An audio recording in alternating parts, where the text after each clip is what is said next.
Vidéo, on va voir quand et comment scaler tes campagnes publicitaires Facebook. Scaler, ça veut dire augmenter très fortement les budgets. Donc, quand est-ce que tu peux augmenter tes budgets publicitaires dans le but, bien entendu, de faire plus de ventes et plus de profits?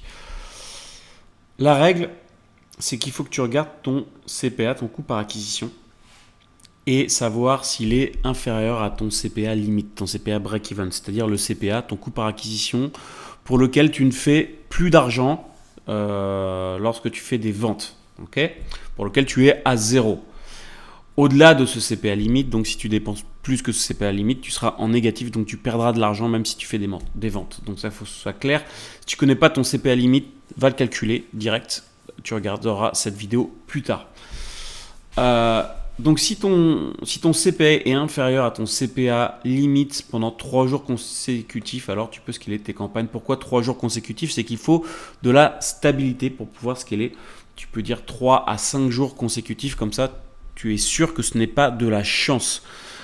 Si ton CPA est inférieur à ton CPA limite, ça peut être une question de jour de la semaine, par exemple.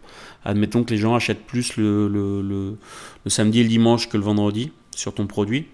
Bah, du coup, tu peux être inférieur à ton CPA limite le week-end, mais pas pendant la semaine. Et donc, si tu te bases juste par rapport à ces jours de week-end, tu risques de faire une grosse erreur parce que tu vas scaler tes campagnes publicitaires alors qu'en fait, elles ne sont pas encore vraiment rentable sur les jours de la semaine. Donc c'est pour ça qu'il faut que tu prennes au moins 3 jours, que tu regardes ton CPA pendant au moins 3 jours et que tu vois si ton CPA global est inférieur à ton CPA limite. S'il est inférieur à ton CPA limite, alors pourquoi pas augmenter tes budgets pour essayer de faire plus de ventes.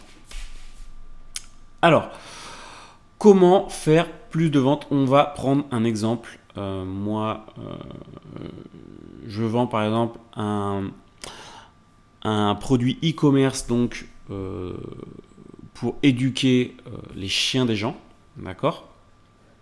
Admettons que ça c'est mon audience et que ça c'est les différents sous-problèmes de mon audience, d'accord? Donc par exemple il y a les chiens qui sautent sur leurs invités, les chiens qui tirent en laisse lors des promenades, les chiens qui ne restent pas dans leur panier à l'heure des repas ou les chiens qui aboient tout le temps. Mais il y a plein d'autres sous-problèmes. Quand vous faites votre publicité, si vous parlez que d'un seul des sous-problèmes, donc par exemple si vous parlez que des chiens qui tirent en laisse, donc votre publicité, votre headlines, vos titres, vos textes et vos visuels sont à propos des chiens qui tirent en laisse lors des promenades et que derrière vous vendez un produit pour éduquer son chien, ok? Si vous prenez tout le temps ça, le problème c'est que vous allez tout le temps viser la même sous-audience, ok? Et ça, vous allez pouvoir l'essouffler assez rapidement. Okay, c'est pour ça que quand vous faites votre publicité, ce qui est hyper important, c'est de faire des publicités sur chacun des problèmes de votre audience. Si vous faites des publicités sur chacun des problèmes de votre audience, vous allez essouffler vos audiences beaucoup moins rapidement et donc votre CPA va rester faible. Par contre, si vous scalez que sur un type de problème, le truc c'est que votre CPA va augmenter au fur et à mesure et qu'à un moment donné, cette audience va s'essouffler. D'accord? Alors que vous n'aurez même pas ciblé les autres sous-audiences. Ça, c'est un gros truc. D'accord? Si vous voulez scaler, faites beaucoup de créa avec ce qu'on appelle des hooks, des hameçons, en gros, pour attirer les clients qui soient vraiment différents. Un hameçon par type de problème, c'est très bien. Okay, et c'est comme ça que vous allez conserver votre CPA qui est faible. Ça, je parle vraiment de mon audience froide, quand les gens ne vous connaissent pas. Okay, il y a quelques règles à retenir quand vous voulez scaler vos ads. Donc, c'est ton audience froide que tu scales, d'accord? C'est le budget de ton audience froide. Les budgets de tes audiences tièdes et chaudes seront en fonction du budget de ton audience froide. C'est une proportion du budget global publicitaire. Ton audience froide, tu dois mettre entre 70 et 80% de ton budget publicitaire global. Alors ton audience tiède, c'est entre 10 et 15%. Okay, et ton audience chaude, c'est entre 10 et 15% également. Okay, donc le budget de ton audience tiède et ton audience chaude se calculent toujours par rapport à ton budget global. Il faut savoir une chose quand tu scales tes publicités, quand tu passes par exemple de 100 euros par jour à 1000 euros par jour de budget publicitaire, tes publicités vont se fatiguer très vite alors que ton audience non. C'est-à-dire que cette audience ne va pas se fatiguer très vite, mais par contre, tes publicités vont vraiment se fatiguer rapidement, ce qui veut dire qu'il va falloir que tu changes souvent tes publicités. Ok ?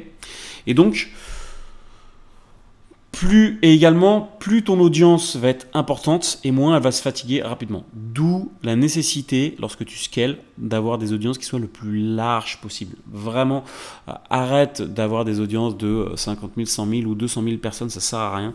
Tape directement dans le 10, 20, voire 35 millions.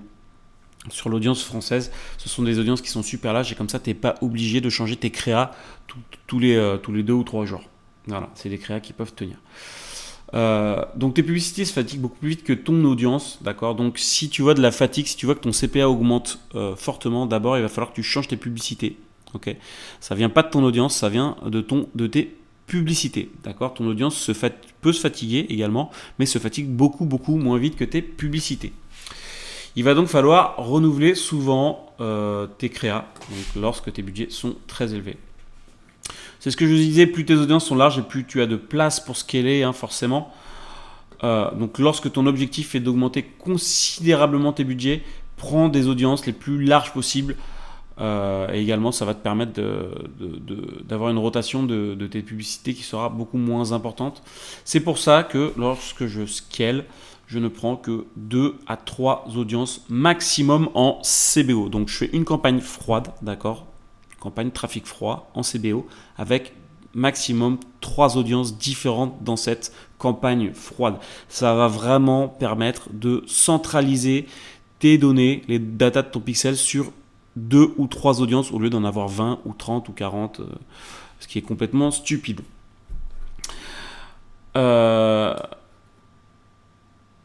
Ok, donc je suis toujours en CBO, optimisation du budget de campagne, okay, c'est une petite option que vous cochez dans la campagne. C'est là où j'ai vraiment les meilleurs résultats. Si vous ne faites pas ça, si vous n'utilisez pas le CBO et que vous êtes en ABO, donc Ad Set Budget Optimization, donc si vous laissez vos budgets publicitaires au niveau de vos audiences, le problème c'est que vous allez avoir plein de budgets publicitaires à gérer. Donc, imaginons que vous avez 3-4 audiences dans votre trafic froid, également 5 audiences dans votre trafic tiède et 4 audiences dans votre trafic chaud, ça va vous faire 5 plus 4 plus 3, donc 12 budgets publicitaires à gérer au quotidien. Donc, c'est juste infaisable, c'est juste, c'est vraiment le bordel. Donc, du coup, laissez vraiment le CBO parce que comme ça, Facebook va pouvoir attribuer automatiquement vos budgets publicitaires à vos audiences qui performent le mieux. Okay, donc le CBO, et surtout pour des gros budgets, le CBO marche très très bien. Deux dernières petites choses. C'est des choses qui sont quand même très importantes. Pour des budgets importants, donc supérieurs à 500 € par jour, la règle des 20% d'augmentation du budget de Facebook est clairement fausse. Vous savez très sûrement que Facebook recommande d'augmenter ces budgets publicitaires que de 20% par jour. Donc si vous êtes à 100 €, Facebook vous conseille d'augmenter votre budget, de faire passer votre budget publicitaire de 100 à 120 €. Sauf que si vous voulez passer à 1000 €, il va falloir attendre 1 ou 2 semaines. Donc c'est très très chiant, en fait, c'est très très contraignant. Et en plus, c'est totalement faux. J'ai fait une vidéo vraiment juste sur cette règle des 20% d'augmentation de budget publicitaire de Facebook. Donc voilà, j'ai tout expliqué dans une autre vidéo à part. Enfin, le mieux quand tu travailles sur des gros budgets publicitaires, donc je dirais supérieur à 1000 € de pub par jour, je dis bien par jour, ce qui est bien, c'est de mettre en place des règles automatisées. Ça te permet vraiment d'augmenter tes budgets publicitaires sur les jours où vraiment tu performes bien et de diminuer tes budgets publicitaires sur les jours où vraiment tu n'as quasiment aucune performance ou sur les jours sur lesquels tu perds de l'argent. Ça va vraiment te permettre de gagner énormément de temps de faire ça. Pareil, je ferai une vidéo qui est que là-dessus, que sur les règles automatisées de Facebook. Petite dernière chose, en France, le scaling horizontal. Scaling horizontal, c'est le fait de démultiplier tes audiences, donc voilà, et d'augmenter les budgets sur plusieurs audiences à la fois. Ça marchait peut-être il y a un an ou plus. Maintenant, ça marche pas bien. Et surtout, en France, vu que c'est des petites audiences, il n'y a que 35 ou 39 millions de personnes sur Facebook en France, ce qui est peu au final. Ça marche pas bien parce que vu que les audiences sont petites, ça marche beaucoup beaucoup moins bien. Donc je conseille vraiment vraiment pas. Si tu as entendu parler de scaling horizontal, c'est un peu bullshit. C'est un truc qui vient des États-Unis. Ça peut marcher aux États-Unis parce que aux États-Unis il y a des audiences qui sont beaucoup plus importantes, mais vraiment en France c'est un petit peu n'importe quoi. Donc ne le fais pas. Vraiment c'est mon conseil, ne le fais pas.